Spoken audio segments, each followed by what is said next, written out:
Le rôle du chef de produit, c'est relativement simple. C'est la personne qui va accompagner le développement du DVD, de l'état embryonnaire au départ, à la phase finale qui est la mise sur le marché. Dans un premier temps, on doit récupérer du matériel. C'est-à-dire qu'une fois qu'on a décidé qu'on va sortir tel titre, à telle date, à tel volume, qui est une première étape un petit peu marketing, on passe ensuite au côté technique, à savoir récupérer une copie 35 mm, récupérer des éléments sonores et récupérer des suppléments ou s'organiser pour faire les suppléments.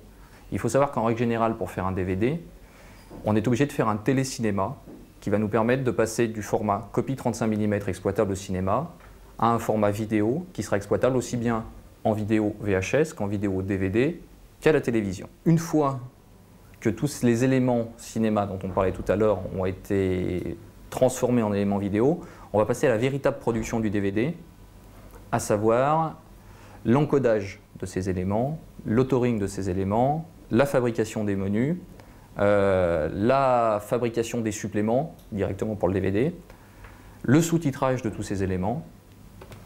Et là encore, on fait appel à un autre prestataire de service qui est un studio DVD. Allô, bonjour, Cyril, le CHK à l'appareil. Vous pouvez passer pour moi, s'il vous plaît? Merci. Benoît, salut, c'est Cyril à l'appareil. Je t'appelle à propos de toute épreuve. Donc je viens d'avoir le studio de transfert. Le hot dev sera prêt en fin de semaine. Je pense que tu auras tes locaux vendredi. Là, on est un petit peu en retard, je ne voudrais pas qu'on perde de temps. Non, parce que j'ai peur que si on fait ça, on n'ait plus le temps ensuite de tenir les délais pour la DLP. Ok, bon, je te remercie, à tout à l'heure, salut.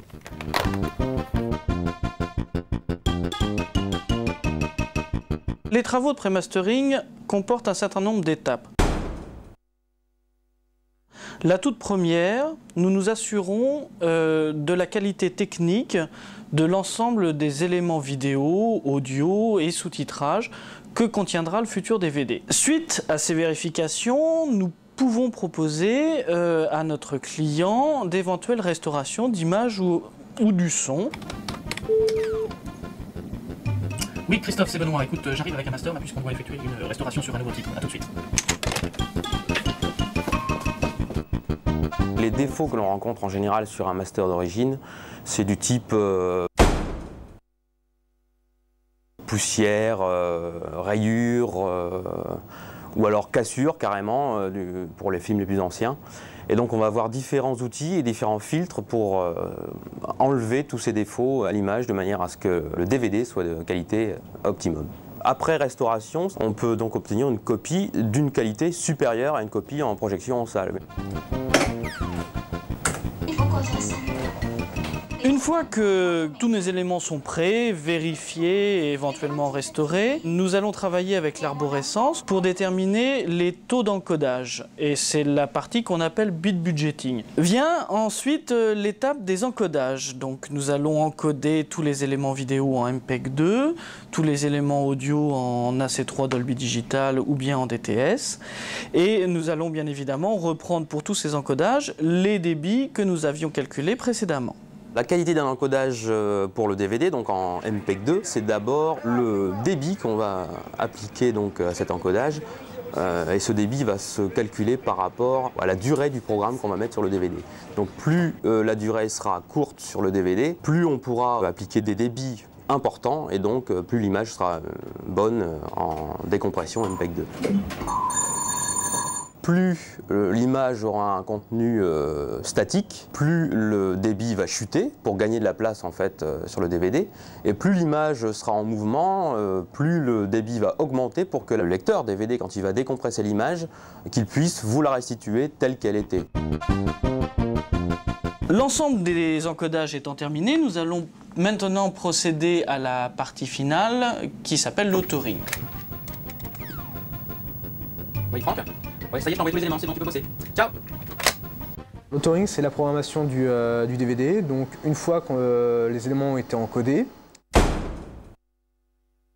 et qu'on a la partie infographie qui a été créée, on récupère tous ces éléments-là et on les met en fait en forme dans notre logiciel d'autoring pour pouvoir effectivement créer l'interactivité et pouvoir en fait obtenir le DVD tel qu'il sera dans le commerce. Dans le DVD, on a des caractéristiques bien précises qui sont qu'on peut avoir 9 pistes vidéo jouées en même temps, ce qu'on appelle le multi-angle.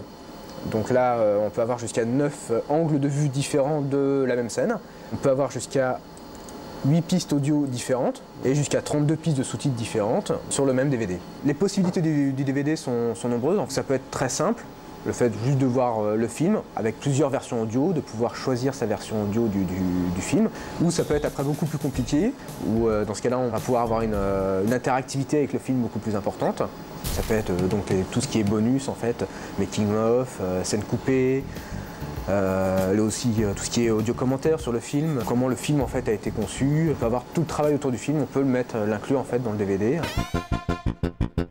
Donc une fois que j'ai monté mes éléments vidéo, audio et mes sous-titres pour le DVD, je vais dans une autre partie qui concerne ce qu'on appelle nous les menus simplement, et c'est là où en fait on va créer l'interactivité du DVD. Toute la partie en fait de navigation se fait dans le logiciel à ce moment-là.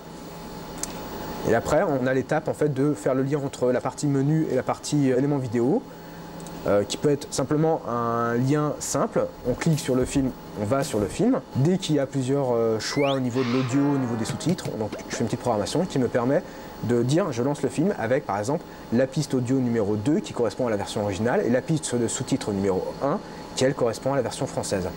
Dès lors que le studio de DVD a terminé son travail, il va me remettre ce qu'on appelle un DVD R, qui est un DVD gravé, sur lequel je vais avoir l'image encodée, je vais avoir l'intégralité des menus et je vais avoir l'intégralité de l'authoring réalisé. Une fois ces éléments vérifiés par nos soins, on va lui donner l'autorisation de faire la DLT qui va servir au presseur de DVD pour fabriquer l'intégralité des DVD du marché.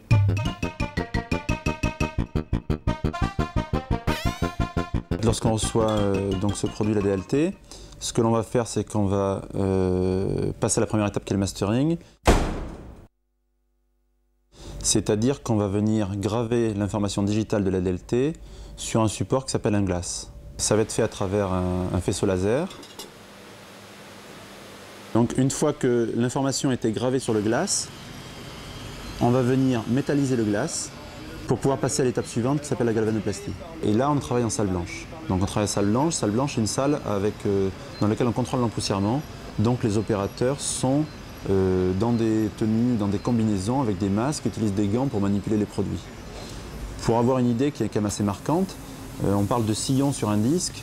Si on met un cheveu posé sur le disque, quand on regarde au microscope, ça correspond à l'espacement de 50 sillons. Alors la galvanoplastie, c'est l'étape où on va, à partir d'un glassmaster, réaliser ce qu'on appelle une matrice. La matrice, c'est une plaque de nickel qui reprend l'information du glace, donc qui va répliquer les trous et les bosses qu'on a gravés sur le glassmaster, qui va être utilisée pour la phase suivante, qui sera le pressage, qui sera l'injection plastique.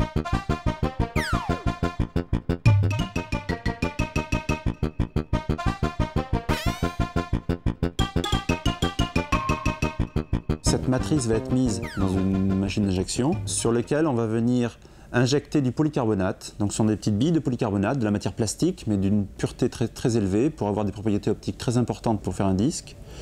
Ces petites billes de polycarbonate vont être fondues, injectées et vont venir dupliquer exactement le contenu de la matrice. Cette matière plastique, on va venir ensuite déposer dessus une couche de métallisation par projection, qui sera ou de l'aluminium ou du silicium. Donc cette petite couche de métal va être nécessaire pour lorsqu'on mettra votre DVD dans un lecteur DVD, que le faisceau laser envoyé par votre lecteur DVD puisse être réfléchi. Et en fait, ce faisceau va être réfléchi différemment s'il tombe sur un trou ou sur une bosse. C'est comme ça que fonctionne un CD ou un DVD. Donc c'est le but de cette phase de métallisation.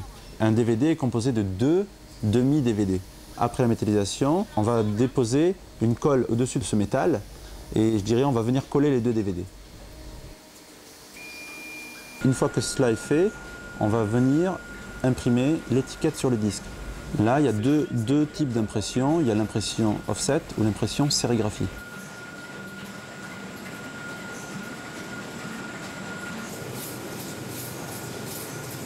Aujourd'hui, sur le marché du DVD, nous, on perçoit 2 types de conditionnement qui se standardisent. Il y a un type qui est un boîtier A5, nous on dit type Amaré, qui était un des premiers fabricants de ce type de boîtier-là, qui est le boîtier standard que vous retrouvez en kiosque ou en magasin. Il y a aussi un boîtier Digipack qui est formé, en fait, qui est fait en carton, sur lequel on vient coller un intercalaire et le disque est mis à l'intérieur. Un DVD réussi, c'est avant tout un produit homogène, qui a été travaillé correctement, qui a suivi des règles, on va dire, DVD correctes. C'est-à-dire que le transfert vidéo a été fait dans de bonnes conditions, l'encodage a été fait dans de bonnes conditions, l'intégralité du marketing globalement a été bien faite. Et finalement, on a un produit qui est très homogène, avec un packaging adapté, aucun défaut technique DVD, ça serait réellement rédhibitoire, et un petit produit qui a un prix adapté à son marché, au consommateur. C'est un DVD réussi.